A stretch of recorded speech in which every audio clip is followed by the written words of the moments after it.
Well, hello there. Hi everyone. Why hello there. Welcome back to my channel. My name is Tabitha Gabrielle, and today I'm going to be coming at you with another video from outside. It was like 27 degrees this morning, but in front of this nice warm brick wall it's not so bad. However, the sun is in my eyes, so that is something that we're dealing with for this video. But it's okay because I'm warm and I'm in my favorite place, which is outside, so we're just gonna deal with it. So today I'm doing a video that is wrapping up the books that I've read from September to November. I had started doing monthly reading wrap-ups, and then I started a new job in September, so I only read one book.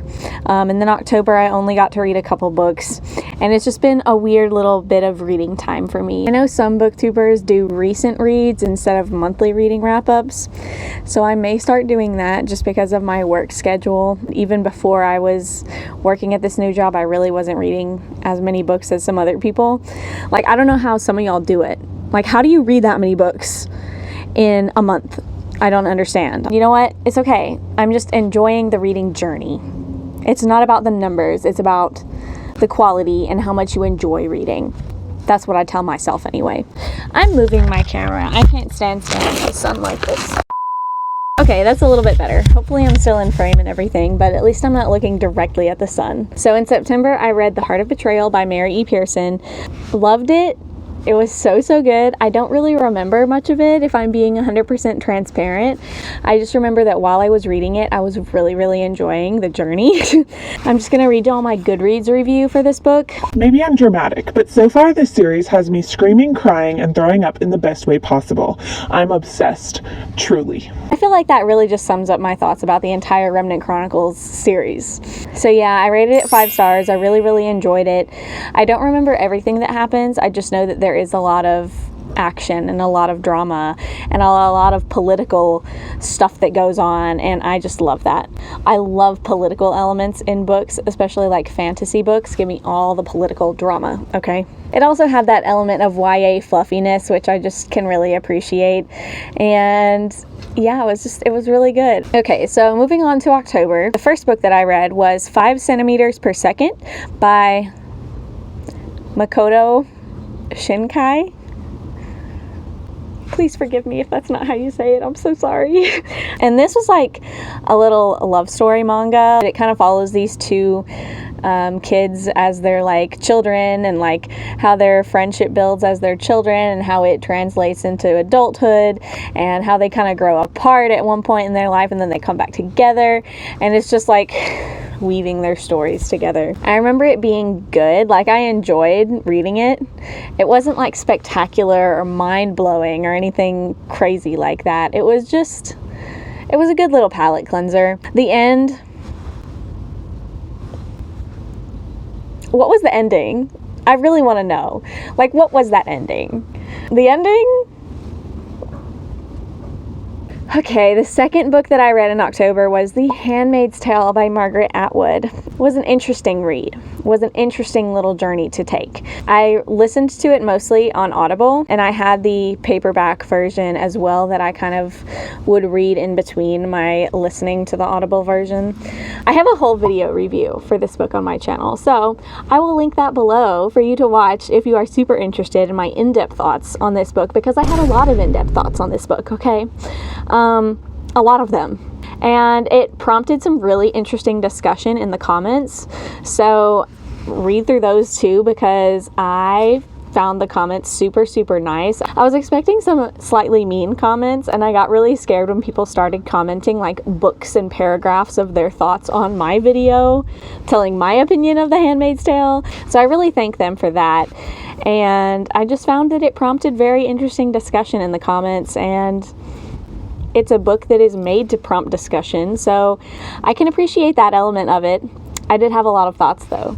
So yeah, if you're interested in my further opinions of that, go watch that video. Okay, the third book that I read in October was The Beauty of Darkness by Mary E. Pearson. This is the final book in the Remnant Chronicles, and I must say it was a good one. If I remember correctly, it was a little bit drawn out. It could have been a little shorter maybe, but you know what? I did not mind spending a little extra time with my favorite characters that I've grown to know and love. So I really liked The Beauty of Darkness. I think if I remember correctly, I rated it 4 stars instead of 5 like the first two, just because it was a little bit longer and a little drawn out in certain places, and I feel like it could have been a little more condensed. But like I said, at the end of the day, that wasn't that big of a deal because I did really love the characters. So yeah. Leah did not end up sailing away on my original ship, which I originally had some big issues with. But the ship that she did end up sailing away on, I see it. I see it. Because apparently my ship was not the ship that the author put her on. And when she started sailing away on this other ship and I had this ship in mind, I was like, what are you doing? Get back over here. Like, what is that? What are you doing over there? Then the author was like, oh, wait, no, but look, this ship is actually really beautiful. And this is like how it was meant to be. And I was like, you know what? I think you're right. And I think that that really is indicative of a good author, because what I wanted to happen did not happen, but I ended up agreeing in the end that what I wanted to happen would not have been what's best for the character.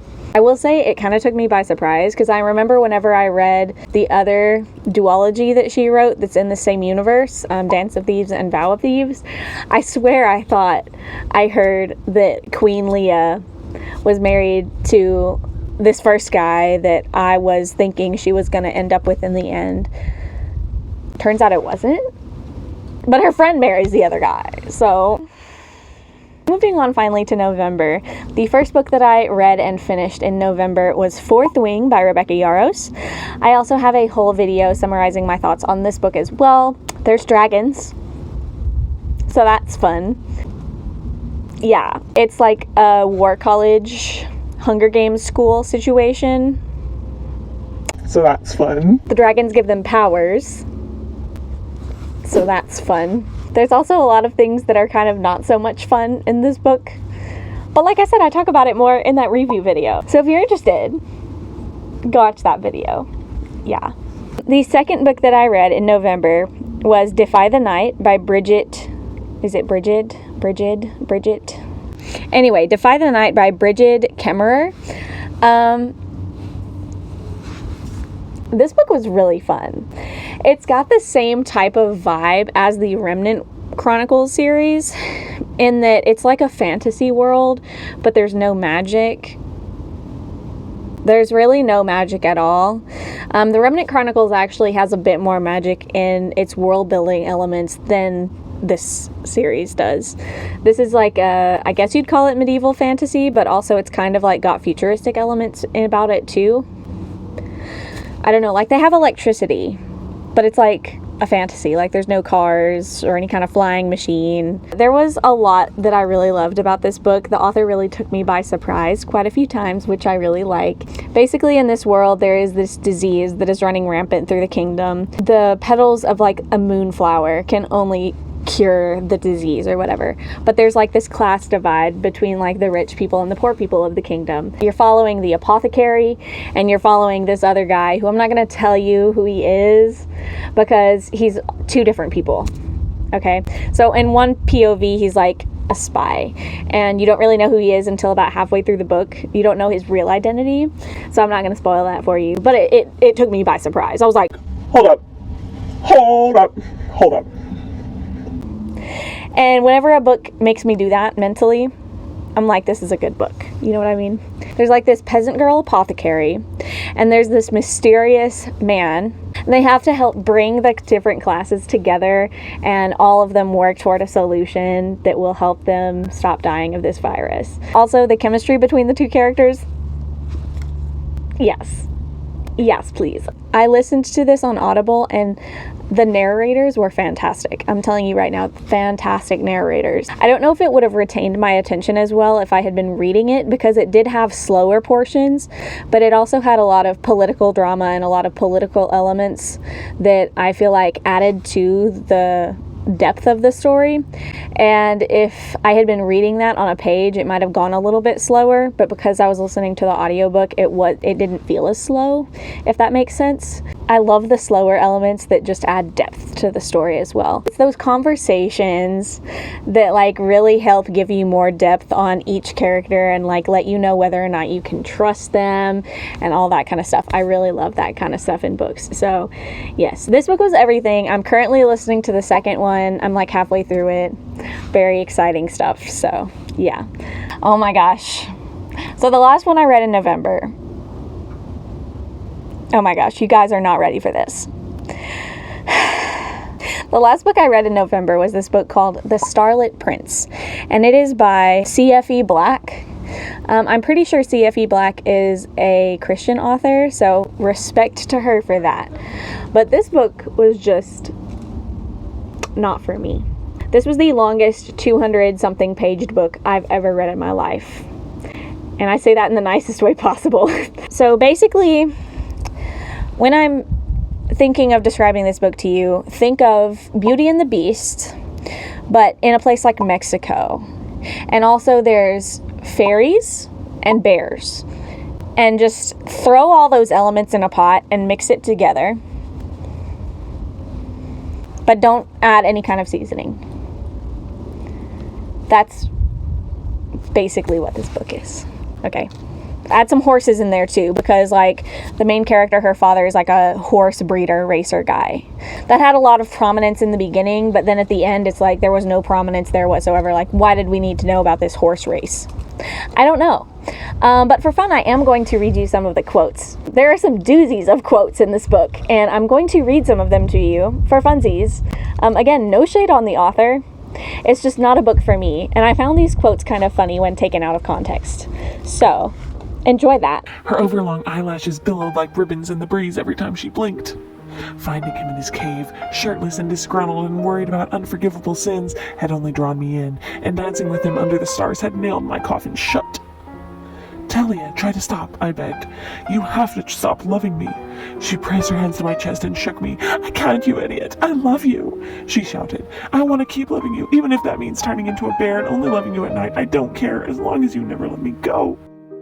I grunted and tried to pull my arm back, but she hissed at my objections and lifted the shirt aside to examine the wound. After she clicked her tongue twice, I rolled my eyes. He was an animal. I'd married a bear. I guess the legends had it wrong, she said. It wasn't the red macaw that wed the sun, but a plain little dove, the one he meant to sacrifice. Some of my favorite quotes, fire lines, beautiful verses. It was just an interesting time. I'm going to tell you that much right now. It was an interesting time. Yeah. So anyway, those were the 7 books that I've read from September until November of 2023. It's not many. Most people read 7 books in 1 month. But you know what? That is just not my reading speed, my reading lifestyle, and that is okay. I'm learning to accept that. So thank y'all for watching and spending some time with me today. I really do appreciate it. I'm going to go back inside now where it's warm. I hope you have an amazing rest of your morning, afternoon, evening, or whatever other time of day it is for you. And I'll see you next time. Bye.